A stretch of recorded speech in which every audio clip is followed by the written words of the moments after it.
신약성경 에베소서 1장 20절에서 21절입니다. 오늘은 27번째 시간으로 죽음을 이기신 예수님의 능력에 대하여 말씀을 드리고자 합니다. 하나님의 능력이 예수 그리스도 안에서 어떻게 역사하셨습니까? 십자가에 달려 죽으시고 죽으신 예수님을 3일 만에 다시 살아나게 하심으로 보여주셨습니다. 예수님은 기절하신 것도 희호를 하신 것도 아니고 분명히 죽으셨습니다. 누가복음 23장 46절에 보면 예수께서 큰 소리를 불러 가라사대 아버지여 내 영혼을 아버지 손에 부탁한다고 했습니다. 그리고 예수님이 운명하셨다라고 말하죠. 그리고 요한복음 19장 30절에 다 이루었다 하시고 고개를 숙이고 돌아가셨다라고 말합니다. 왜 성경은 예수님의 죽음을 자세히 다루고 있는 것일까요?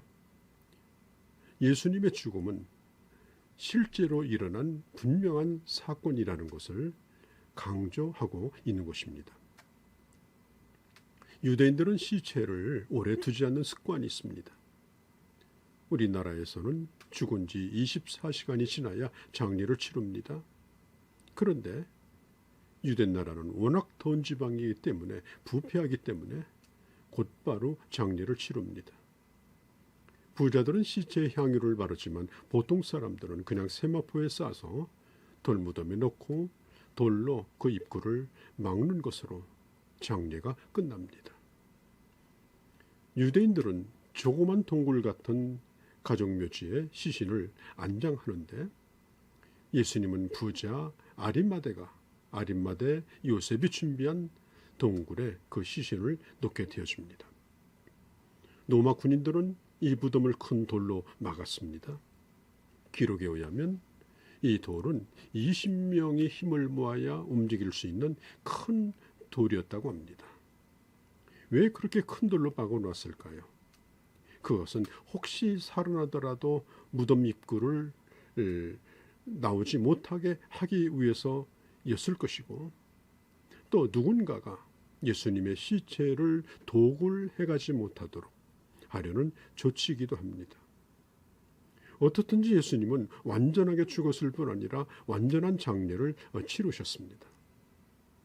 예수님은 33년 동안 인간과 함께 사시다가 십자가에 달려 죽으시고 또 인간의 방법을 따라 장례까지 치렀습니다. 예수님은 출생부터 죽음까지 인간으로서 완전한 삶을 사셨습니다. 인간의 모든 고난에 동참하셨죠. 그리고 인간의 방법에 따라서 장례까지 다 치르셨습니다. 우리 예수님의 고난은 찰나적이거나 시효적인 것이 아니라 실제적인 고난이고 예수님의 죽음은 기절이 아니라 실제적인 죽음이었습니다.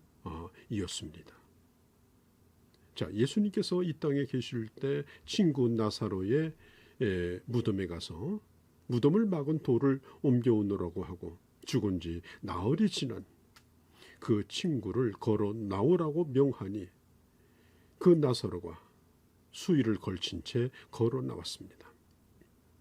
자, 기독교는 다 죽은 것을 죽은 다음에 다시 살려내는 그런 기독교의 진리입니다.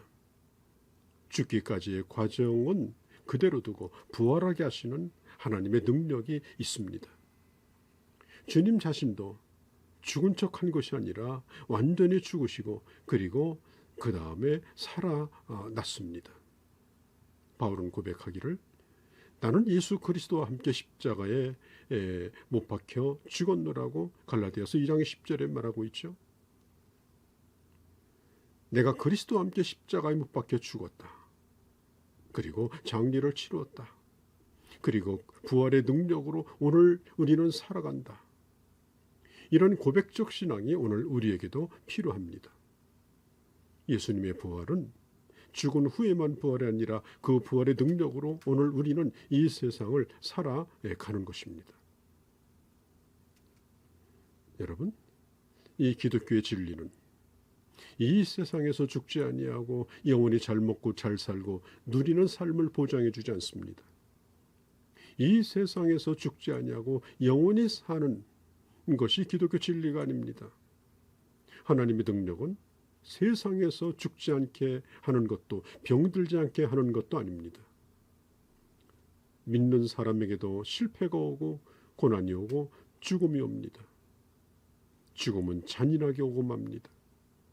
그러나 복음은 우리가 죽은 다음에 하나님의 능력으로 썩을 것이 썩지 않을 것을 입고 다시 살아나는 이 부활의 진리가 바로 기독교의 진리고, 예수 그리스도에게 나타난 부활의 능력은 오늘 우리에게 나타나는 것입니다. 여러분, 세례가 뭡니까? 세례는 죽음을 의미하죠. 자, 로마서 6장 6절에 보면 죄의 종노릇 하는 옛사람이라고 말하죠. 이것은 우리가 예수님을 알기 전에 우리의 모습을 의미합니다. 우리는 죽은 자입니다.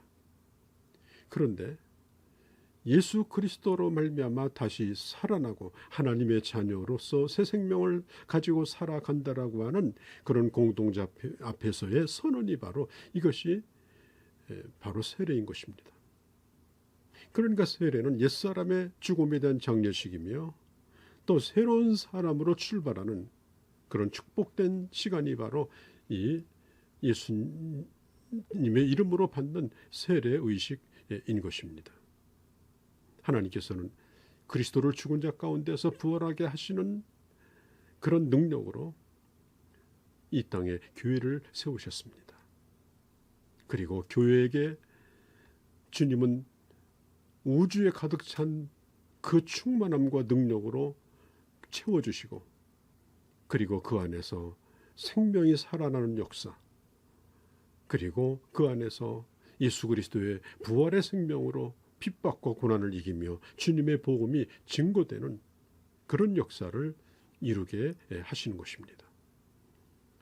예수님을 교회의 머리로 하나님께서 삼아주셨죠. 그리고 예수님은 베드로에게 자신이 세우는 교회에 대하여 이렇게 말씀합니다. 음부의 권세가 이기지 못하리라. 예수님의 십자가는 한없이 약하고 보잘것없을 정도로 비참하였습니다.